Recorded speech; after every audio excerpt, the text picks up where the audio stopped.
கர்த்தராகிய இயேசு கிறிஸ்துவின் இனிய நாமத்தில் இந்த அதிகாலை வேளையில் உங்கள் யாவருக்கும் அன்பின் வாழ்த்துதல் தெரிவித்துக் கொள்கிறோம். இன்று நாம் தியானத்துக்கு எடுத்துக்கொள்ள இருக்கிறதான வேத வசனம் 2 தீமோத்தேயு 4ஆம் அதிகாரம் 4ஆம் வசனம். 2 தீமோத்தேயு 4:4. கட்டுக்கதைகளுக்கு சாய்ந்து போகும் காலம் வரும். ஆமென். இங்கு அப்போஸ்தலனாகிய பவுல் பிரியமுள்ள குமாரனாகிய தீமோத்தேயுக்கு எழுதும்போது இப்படி எழுதுகிறார். என்ன எழுதுகிறார்? கட்டுக்கதைகளுக்கு சாய்ந்து போகும் காலம் வரும் என்று. வேதத்தில் குறிப்பிட்டுள்ள அந்த காலம், அது எந்த காலம்? அது இந்த காலமா? இன்றுள்ள காலமா? ஆம், அது இன்றுள்ள காலம்தான். இன்று டிவியிலும் வாட்ஸ்அப்பிலும் யூடியூபிலும் பல ஆவிக்குரிய போதகர்கள், தீர்க்கதரிசிகள் என்ன சொல்லுகிறார்கள்? பசிபிக் கடலிலே ஒரு மாபெரும் தூதன் நிறுத்தப்பட்டுள்ளான். மத்திய கடல் பகுதியில் பட்டயத்தோடு மாபெரும் தூதன் நிறுத்தப்பட்டுள்ளான். அரபிய பாலைவன பகுதியில் மஞ்சள் நிற குதிரைகள் பாய்ந்து வருகிறது என்று தீர்க்க தரிசனம் என்ற பெயரில் கட்டுக்கதைகளை சொல்லி ஜனங்களை நம்ப வைக்கிறார்கள், பயமுறுத்துகிறார்கள். அது மட்டுமல்ல, இவர்கள் செய்வது கிறிஸ்துவின் வருகை பற்றி கூட மிக துல்லியமாக குறிப்பிட்டு தங்களை ஒரு மேலான ஒரு வல்லமையான தீர்க்கதரிசி என்று கட்டுக்கதைகளை சொல்லி வருகிறார்கள். இது போன்ற கட்டுக்கதைகள் இன்றுள்ள ஜனங்கள் டிவியிலும் வாட்ஸ்அப்பிலும் புதிய சுட செய்திகளை, வசனங்களை எதிர்பார்க்கிறார்கள். அவர்கள் இருதயத்திற்கு ஏற்றாற்போல, அதாவது புதியவருடைய ஒரு பொய் தீர்க்க தரிசனம், மாதம் ஏதாவது ஒரு புதிய கட்டுக்கதைகள் அள்ளி இறைக்க வேண்டும். அதை போதகர்கள் இறைத்தால் இவர்கள் ஜனங்கள் வாங்கிக்கொள்ள ரெடியாக இருக்கிறார்கள். ஜனங்கள் பச்சை நிற குதிரை, வெள்ளை நிற குதிரை, அர்மகதான் யுத்தம், இது போன்றதான என்னவென்று அவர்கள் வேதத்தை ஆராய்வதே கிடையாது. இது எங்கேருந்து வந்தது, இது எதற்காக எழுதப்பட்டுள்ளது என்று.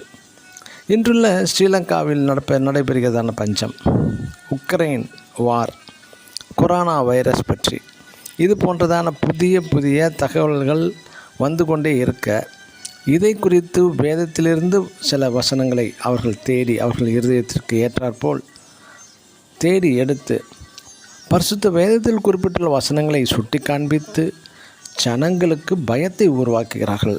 ஆனால் வேத வசனத்தின்படி வாழவும், இயேசு கிறிஸ்து இவ்வுலகத்திற்கு எதற்காக வந்தார், அவர் வந்ததான நோக்கம், அவர் போல நடக்கவும், அவர் விட்டு சென்றதான அவரது அடிச்சுவடுகளை பின்பற்றவும் ஜனங்களுக்கும் மனதில்லை. போதகர்களும் அதை குறிப்பிட்டு ஜனங்களுக்கு அதை குறிப்பிடுவதும் இல்லை, அதை போதிப்பதும் கிடையாது. வருங்காரியங்களை குறித்து ஆழமாக போதிப்பார்கள். ஆனால் இன்று நாம் யார்? நாம் எப்படி நடக்க வேண்டும்? பாவத்திலிருந்து விடுதலை பெற்றுவிட்டோமா? பாவ விடுதலை நம்பிக்கை நமக்கு உண்டா? கிறிஸ்துவோடு இணைந்து நல்ல கனி தரும் திராட்சை செடியுடன் இணைந்து இருக்கிறோமா? நாம் கிறிஸ்துவோடு இணைந்து இருக்கிறோமா? கிறிஸ்துவின் அன்பின் நிச்சயம் கிறிஸ்துவோடு இசைந்து ஜீவிக்கிறவர்கள் மட்டுமே நாளைய தினத்தை குறித்து, நாளை என்ன நடக்கப் போகிறது என்று அதை குறித்து கவலைப்படுவார்களா? அவர்கள் அதை நாளை தினத்தை குறித்து கவலைப்பட மாட்டார்கள். மத்தேயு 6ஆம் அதிகாரம் 34ஆம் வசனத்தில் நாளைய தினம் தன்னுடையவைகளுக்காக கவலைப்படும் என்று அல்லவா சொல்லப்பட்டுள்ளது. அவர்கள் சொல்வது நாளை தினத்தை குறித்து நம்மை கவலைப்பட வைப்பார்கள். இது போன்று உள்ளவர்கள். இயேசு கிறிஸ்துவும் இதை தான் ஞாபகப்படுத்துகிறார், நாளை தினம் தன்னுடையவைகளுக்காக கவலைப்படும் என்று. பிரியமான தேவனுடைய பிள்ளைகளே, நீங்கள் நாளை தினத்தை குறித்து கவலைப்படாதீர்கள். தீர்க்க தரிசனம் என்ற பெயரில் கள்ள போதகர்கள் உளரும் கட்டுக்கதைகளுக்கு உங்கள் செவிகளை சாய்க்காமல் நீங்கள் செய்ய வேண்டியதான காரியம், இன்றைய இரட்சணினால் தினம் தேவனுடைய சத்தம், தேவனுடைய வசனத்தை குறித்து ஆராய்வோம், அதை தியானிப்போமாக. தெய்வ சத்தம் கேட்டு இரட்சகர் நம் அருகில் இருக்கிறோமா? அவர் அருகில் நாம் இருக்கிறோமா? இன்றுள்ள கிறிஸ்தவர்களுக்கு பரிசுத்த பவுல் 2000 ஆண்டுகளுக்கு முன்பே எழுதிவிட்டார். என்ன எழுதிவிட்டார்? கட்டுக்கதைகளாகிய பொய் தீர்க்கதரிசிகளுக்கு, அந்த தீர்க்க தரிசனத்துக்கு சாய்ந்து போகும் காலம் வரும் என்று. ஆம், இந்த காலத்தையே அவர் அந்த 2000 வருடங்களுக்கு முன்பு எழுதிவிட்டார்.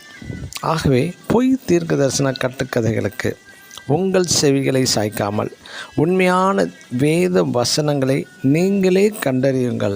நாம் வேதத்தை சரிவர படிக்காததினால், அதை ஆராய்ந்ததினால், போதகர்கள் சொல்லும், அவர்கள் போதிப்பது உண்மையான போதனை, அவர்கள் தேவனிடத்திலிருந்து பெற்றதான ஆலோசனை என்று நாம் அப்படியே கேட்டுக்கொண்டு இருந்தோமானால், அவர்கள் உலரும் இந்த கட்டுக்கதைகள், இந்த பொய் தீர்க்க தரிசனங்கள் எல்லாவற்றுக்கும் நாம் தான் பலிகடாக வேண்டும்.